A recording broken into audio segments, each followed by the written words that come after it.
ఇది చిత్రం అనిపిస్తుంది. అనామలీస్ జాబితాలో 73 లక్షల ఓట్లు. ఇతర రాష్ట్రాలతో పోలిస్తే ఇది చాలా ఎక్కువ. పార్టీకి ఇంత యంత్రాంగం ఉండి అసలు ఏం లాభం? తన క్వశ్చన్.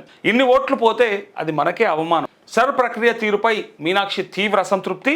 ఇంటింటికి వెళ్ళి తనిఖీ చేయండి, బిఎల్ఏల నుంచి ఎంపీల దాకా ఇదే పని మీద ఉండాలని ఆదేశం అంటూ మనకే అవమానం అని ఎందుకన్నది ఒకసారి ఆలోచించండి. ఎందుకంటే ప్రభుత్వాలు గెలిచి వస్తే ఆ ప్రభుత్వాల మీద ఇది ఒక రకమైనటువంటి అపవాదం.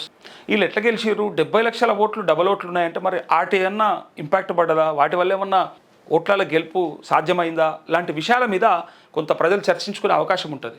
ఇక్కడ ఓటు ఇక్కడ, అక్కడ ఓటు అక్కడ వేసి డబల్ ఓట్లతోని ఏమన్నా డబల్ గేమ్ ఆడినరా?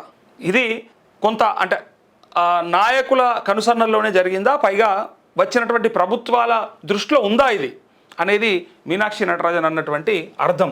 ఇగో ఈ మాట చూడండి ఒకసారి. ఎందుకంటే అన్ని ఓట్లు పోతే నేను నిన్న కూడా చెప్పిన, ఇది ఏదన్నా కారణమా? ఇన్ని ఓట్లు ఆగిపోయినాయి, ఇన్ని ఓట్లు ఫామ్లు సబ్మిట్ చేయలేదు అంటే, అవన్నీ అవుట్ అయిపోయినాయి అంటే, అన్ని ఓట్లు అంటే డెఫినెట్గా ప్రభుత్వాన్ని మార్చే శక్తి గల ఓట్లు అవి. ఎవరినన్నా ఒక పార్టీని అధికారంలో తెచ్చే ఓట్లు, అధికారంలో రావాల్సినోన్ని బొందబెట్టే ఓట్లు అవి. మరి అవి ఎట్లా మిస్ అయినాయి అంటే ఇదిగోండి. అందుకే తను అన్నటువంటి మాట ఒకసారి చూడండి. అనామలీ జాబితాలో 73 లక్షల ఓట్ల. ఇతర రాష్ట్రాలతో జరిగిన సర్ ప్రక్రియతో పోలిస్తే పర్సంటేజ్ పరంగా ఇది చాలా ఎక్కువ. రాష్ట్రంలో కాంగ్రెస్ పార్టీకి ఇంత యంత్రాంగం ఉండి అసలు ఏం లాభం? సర్ తదనంతరం ప్రక్రియలో ఇన్ని ఓట్లు పోతే అది కాంగ్రెస్ పార్టీకి అవమానం అంటూ పార్టీ నాయకత్వంపై కాంగ్రెస్ రాష్ట్ర వ్యవహారాల ఇన్ఛార్జ్ మీనాక్షి నటరాజన్ తీవ్ర అసంతృప్తి వ్యక్తం చేశారు. సర్ ఎన్యుమరేషన్ గడువు ముగిసిన నేపథ్యంలో పార్లమెంటు నియోజకవర్గాల వారీగా ఆమె సమీక్ష ప్రారంభించారు. ఇందులో భాగంగా సోమవారం ఆదిలాబాద్, పెద్దపల్లి, నిజామాబాద్, కరీంనగర్ లోక్సభ నియోజకవర్గాల పరిధిలోని ఎంపీలు, ఎమ్మెల్యేలు, డీసీసీ అధ్యక్షులు, లోక్సభ, అసెంబ్లీ నియోజకవర్గాల సర్ ఇన్ఛార్జీలతో జూమ్ ద్వారా సమావేశమయ్యారు. ఇందులో టీపీసీసీ చీఫ్ మహేష్ గౌడ్ కూడా పాల్గొన్నారు. రాష్ట్రంలో 3.38 కోట్ల ఓటర్లకు గాను ఎన్నికల కమిషన్ అనామలీస్ జాబితాలో 73 లక్షలకు పైగా ఓటర్లను చేర్చడంపై ఆమె ఆందోళన వ్యక్తం చేశారు. శాతాల వారీగా తీసుకుంటే, అంటే పర్సంటేజ్ ప్రకారం తీసుకుంటే, ఇతర రాష్ట్రాల్లో జరిగిన సర్ ప్రక్రియలో తేలిన దానికంటే, అంటే వేరే రాష్ట్రాల్లో తేలిన దానికంటే కూడా మన దగ్గర ఎక్కువైంది, చాలా ఎక్కువ అన్నారు. అసెంబ్లీ నియోజకవర్గాల వారీగా చూస్తే రాష్ట్రంలోని ఒక్కో నియోజకవర్గంలో 60 నుంచి 1,50,000 వరకు ఓట్ల అనామలీస్ జాబితాలో ఉన్నట్లు సమావేశంలో గుర్తించారు. 60,000 నుంచి 1,50,000 ఓట్లు అంటే ఏంది అసలు కథ? ఒకసారి ఆలోచించండి. అవి ఒక ఎమ్మెల్యేని గెలిపించే ఓట్లు అవి, లేదా ఒక క్యాండిడేట్ని ఓడించే ఓట్లు. మరి ఇంతగానం అనామలీస్ లిస్టులో ఎట్లా ఉన్నాయి? మరి ఎస్ఐఆర్ ప్రక్రియ చేపట్టకపోతే భవిష్యత్ తరాల మీద, లేకపోతే భవిష్యత్ ఎన్నికల మీద దాని ప్రభావం ఎంత ఉంటుండే అదొకసారి చూడండి. ఇదిగోండి, సర్ ప్రక్రియ విషయంలో క్షేత్రస్థాయి నుంచి రాష్ట్ర స్థాయి వరకు అప్రమత్తంగా ఉండాలని మొదటి నుంచి చెప్తున్నాం. అయినా ఇంత పెద్ద ఎత్తున అనామలీస్ జాబితాలో ఓట్లు ఎలా ఉన్నాయని, ఓట్లు ఎలా ఉన్నాయి అని ఆమె నాయకులను ప్రశ్నించారు. అయితే ఎన్నికల కమిషన్ ఇస్తున్న సమాచారం ప్రకారం మొదట్లో ఇన్ని లేవని, ఈ 10 రోజుల్లోనే పెద్ద ఎత్తున చేర్చారని పలువురు నాయకులు తెలిపారు. దాంతో అనామలీస్ జాబితాలోని ఓటర్ల వివరాలను కమిషన్ను అడిగి తీసుకొని ప్రతి ఓటర్ ఇంటింటికి వెళ్ళి తనిఖీ చేసి రావాల్సిందేనని నాయకులకు ఆమె స్పష్టం చేశారు. ఈ నెల 17న ఓటర్ ముసాయిదా జాబితాను ప్రకటించిన నేపథ్యంలో ఈ లోపున ఇంటింటి తనిఖీ ప్రక్రియను పూర్తి చేయాలని ఆదేశించారు. బిఎల్ఏలు మొదలుకొని ఎంపీల దాకా ఈ వారం రోజులు క్షేత్రస్థాయిలోనే ఉండి ప్రక్రియ పూర్తి చేయాలని నిర్దేశించారు. అయితే ఉదాసీనంగా ఉన్న బిఎల్ఏలను తొలగించండి. మహేష్ కూడా ఏమంటారంటే, ఎవరన్నా ఉదాసీనంగా వ్యవహరిస్తే, ఎన్యుమరేషన్ ప్రక్రియలో ఉదాసీనంగా వ్యవహరిస్తున్న బిఎల్ఏలను వెంటనే తొలగించాలి, వారి స్థానంలో కొత్త వారు నియమించాలని డీసీసీ అధ్యక్షులు పీసీసీ చీఫ్ మహేష్ గౌడ్ ఆదేశించారు. అయితే సమీక్షా సమావేశంలో ఆయన మాట్లాడుతూ, సార్ మొదటి దశ ప్రక్రియలో కంటే రెండో దశలో బిఎల్ఏలు మరింత అప్రమత్తంగా ఉండాలన్నారు. వారు క్రియాశీలంగా లేకుంటే పార్టీకి నష్టం జరుగుతుందన్నారు. ఇప్పటి వరకు ఎన్రోల్మెంట్ ప్రక్రియ అయిందని, ఇక నుంచి అనామలీస్ జాబితాను జాగ్రత్తగా గమనించాలని, ఇదే అత్యంత కీలకమైన ఘట్టమని అన్నారు. కాంగ్రెస్ అనుకూలంగా ఉన్న వర్గాల ఓట్లను తొలగించే కుట్ర జరుగుతుందని, అర్హత ఉన్న ప్రతి ఒక్క ఓటు కూడా నష్టపోకుండా చూడాలని స్పష్టం చేశారు. ఆయన ఏమంటారంటే, కాంగ్రెస్కి అనుకూలంగా ఉన్న ఓట్లే అని అంటా ఉన్నాడు. నాకు అర్థం కాలే. అవి అనామలీస్ అంటేనే 2 చోట్ల అక్కడ ఇక్కడ డూప్లికేటు ఇవన్నీ ఉన్నటువంటి ఓట్లు, పైగా కొన్ని డెడ్ ఓట్లు.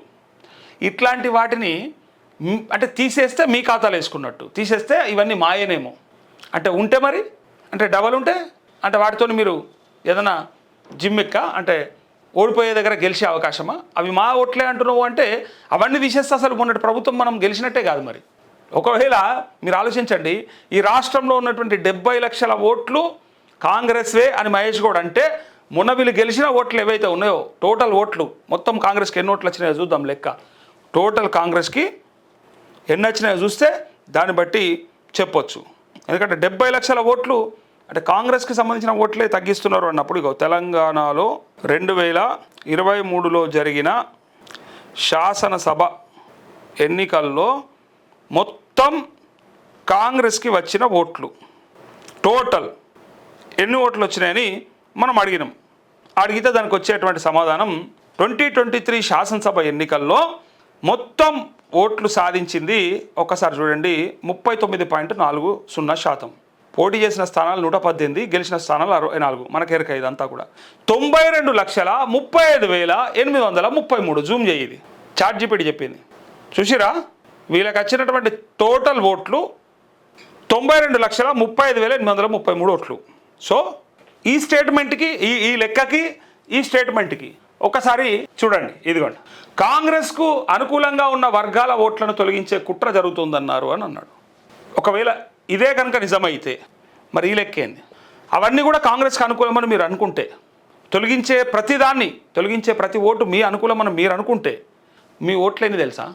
మీ ఓట్లేని 92 లక్షలని ఇలా చెప్తా ఉంటే 74 లక్షలు అడబోతున్నాయంటే ఒక 20 లక్షలు అన్నట్టు మీ ఓట్లు. చెప్పురు, ఇది ప్రజలు తెలుసుకోవాలి, ఇది ప్రజలకు అర్థం కావాలి. మహేష్ కుమార్ గౌడ్ ఎటు మాట్లాడి ఎటు అంటాడు, ఎటు చేసి ఏమంటాడు అన్నీ కూడా దీన్ని బట్టి అర్థమవుతుంది కదా. అందుకే నేను ఆ లెక్క ఓపెన్ చేసి చూపించిన. ఇట్లుంటుంది, నగేటోన్ ముందర జారిపడ్డట్టు ఉంటుంది ఇలా కథ. ఇలా ఎప్పుడు కూడా ఎట్లుంటాయంటే నగేటోన్ ముందర జారిపడ్డట్టు ఉంటుంది. రేపు పొద్దుగల ఎవడన్నా నాసుంటోడు గింత చిన్న లాజిక్ తీసి చూపించిన. మొత్తం ఓట్లే మీకు 92 లక్షలు వస్తే 74 లక్షలు మీ దానికి తీసేసారంటే పోనీ 50 లక్షల ఓట్లు మీ అనుకుందాం, ఇంకో 20 లక్షల ఓట్లు మీ వర్గాలే కావనుకుందాం. మరి 50 లక్షల ఓట్లు పోయినాక మీకు ఎన్ని వచ్చినట్ట అసలు? అది నేను అడిగేది. 92,35,833. జూమ్ చేయి, చాట్ జీపీటీ చెప్పింది. చూసిరా, వీళ్ళకి వచ్చినటువంటి టోటల్ ఓట్లు 92,35,833 ఓట్లు. సో ఈ స్టేట్మెంట్కి ఈ లెక్కకి ఈ స్టేట్మెంట్కి ఒకసారి చూడండి. ఇదిగోండి, కాంగ్రెస్కు అనుకూలంగా ఉన్న వర్గాల ఓట్లను తొలగించే కుట్ర జరుగుతుందన్నారు అని అన్నాడు.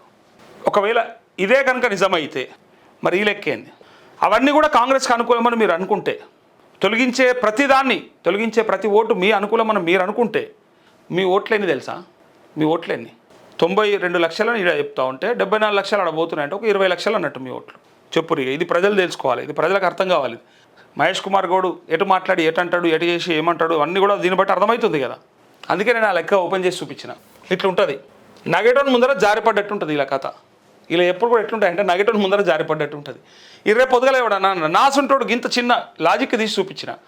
మొత్తం ఓట్లే మీకు 92 లక్షలు వస్తే 74 లక్షలు మీ దానికి తీసేసారంటే పోనీ 50 లక్షల ఓట్లు మీ అనుకుందాం, ఇంకో 20 లక్షల ఓట్లు మీ వర్గాలే కావనుకుందాం. మరి 50 లక్షల ఓట్లు పోయినాక మీకు ఎన్ని వచ్చినట్టు అసలు? అది నేను అడిగేది.